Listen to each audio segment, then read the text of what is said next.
In this next set of videos, we'll be talking about derivative and integral properties of Laplace transforms. And we'll be starting off again with a list of those properties that you can keep in your notes.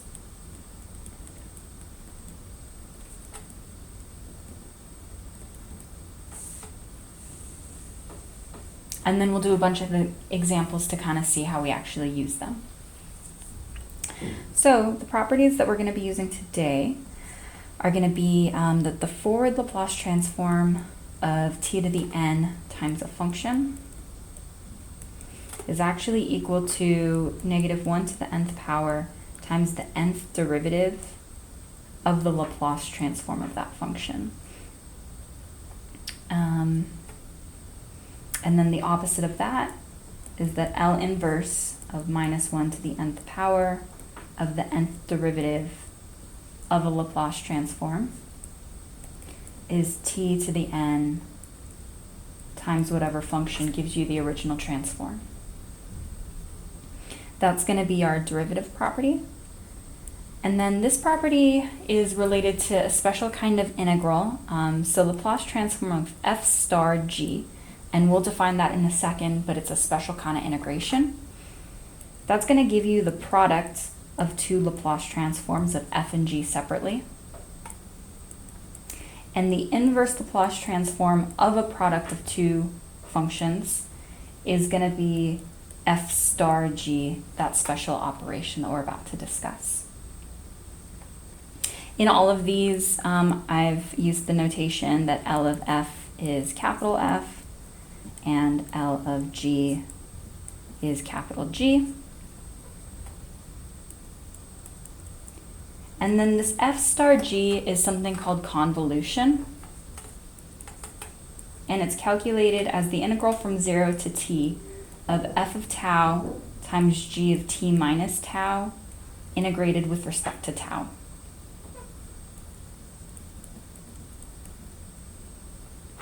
And the word for it is convolution. So the thing you just want to be careful about is that in these properties, f star g does not mean multiplication. It's related to products in Laplace transform, but in regular function space, it's this fancy integral of f and g together. So those are the properties that we'll be working with. And real quick, we'll do an example of just implementing the derivative property, and then we'll use it as part of a differential equation later. So for example, if we wanted to compute L of t sine, I think, just generic k, we're going to be doing this using the property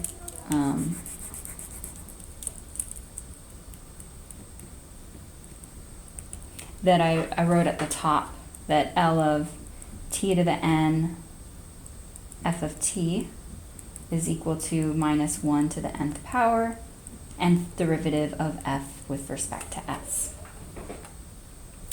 And so in this case, because we're thinking about L of t sine kt, we have that this power on t is just 1, so n is 1.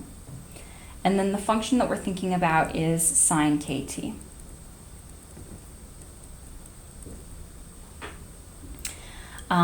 For that function, we would normally have that big F is k over s squared plus k squared. We've taken that Laplace transform a few times now. And so our derivative, I'll just do it below, because we're never going to use that space otherwise. Our derivative is going to be like a chain rule. So there's an s squared in denominator, so I have to multiply by 2s. And then a power rule in the denominator. So this is s squared plus k squared to the -1 power, basically. When it's dividing, it's a negative power.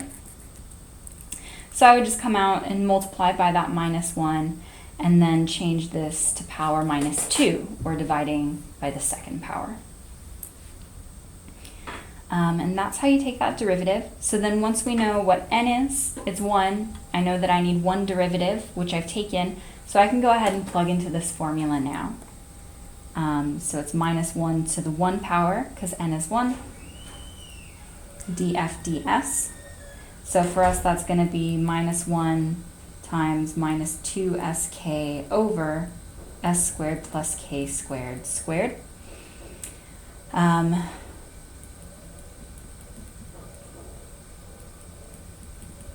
And if you wanted to simplify that, those two negative numbers cancel out, and we're just left with 2ks divided by s squared plus k squared squared. So that's going to be our approach for using this first property. Next up, I'd like to do an example where we're implementing it as part of an initial value problem. I'm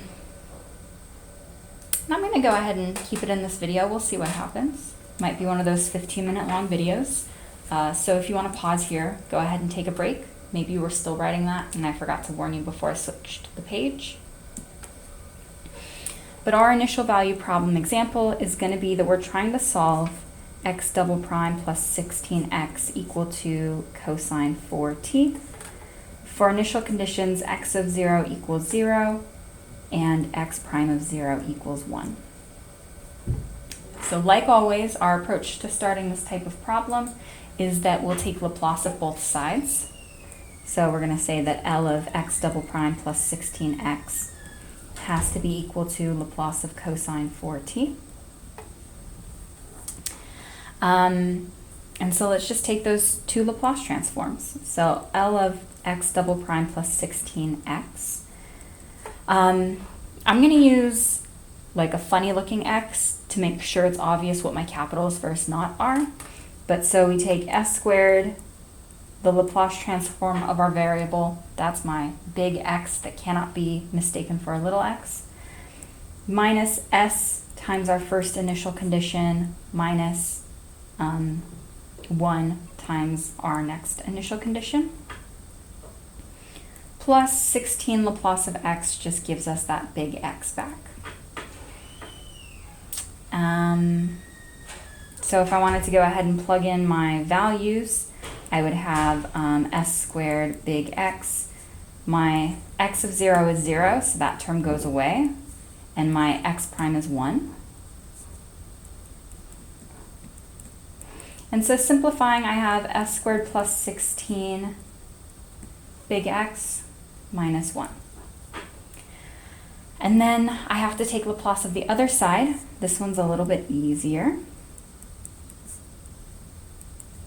So Laplace of cosine 4t is just going to be, for k equals 4, one of those divided by s squared plus k squared type terms. And then since it's cosine, we keep s on top instead of k. So that's our Laplace of cosine 4t, or s over s squared plus 16. So when it's set these two things equal, what I get is that s squared plus 16 big X minus 1 equal to s over s squared plus 16. I took Laplace of both sides and set them equal, and I want to go ahead and solve for big X.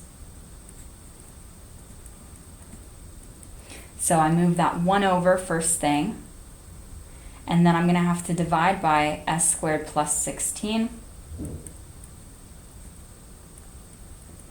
And I had that s over s squared plus 16 originally, so when I divide by s squared plus 16, I end up squaring that term. And then I've solved for x. So to finish out our problem, we're going to have to take our inverse Laplace of big X. And just in case I end up running out of space, I'd like to switch slides right now. So go ahead and pause if you're still writing. But then our big X is going to be, our solution X is going to be inverse Laplace of that big X, which was s over s squared plus 16 squared plus 1 over s squared plus 16.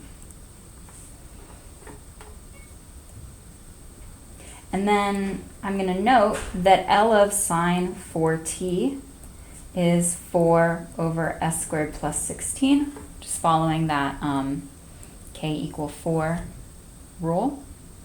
And then from what we did in the first example in this video, if I took L of t sine 4t, I said that I would get 2 times k, in this case 4 times s, divided by s squared plus 16 squared.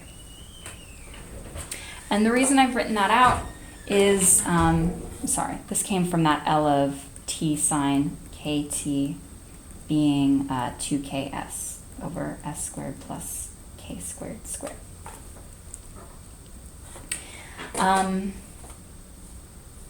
So the reason I've written that out is because we didn't know how to take Laplace of this type term until now. Maybe you would think you have to do partial fraction decomposition to try and get it into a form that's useful. But the way we're actually going to take this inverse is by noting that it takes the same form of this thing, so we must get t sine 4t back out of it somehow. So to get it looking like the specific quantities that I have here, I've got this s over s squared plus 16 squared type term, and I've got this 1 over s squared plus 16 type term. So I need these to look like the quantities that I know are Laplace transforms. So let's do the easier one first. This sine type term needs to have 4 on top. And so I'm always happy just introducing 4 so I can take the inverse and dividing by 4 to cancel it out.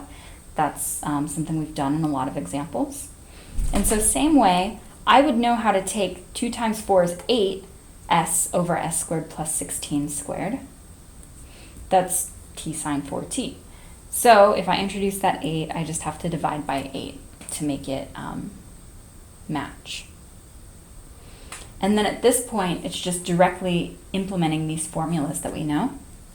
So it's 1/8 t sine 4t plus 1/4 sine 4t for those inverses. Since L of t sine 4t gives me that, inverse works in the opposite direction. And then at this point, I've solved my problem. I have x of t. And so just the thing to sort of be careful about is that this type term is sort of difficult to recognize as a derivative. It was obvious here because we had just done it, and so it was the natural extension of it. In general, you might want to just be used to, if you have s squared plus k squared to a power, you're thinking about a derivative. And we'll see a couple other examples like that in our homework. So just get used to remembering those cases. So I'm going to pause here and move over to the next video.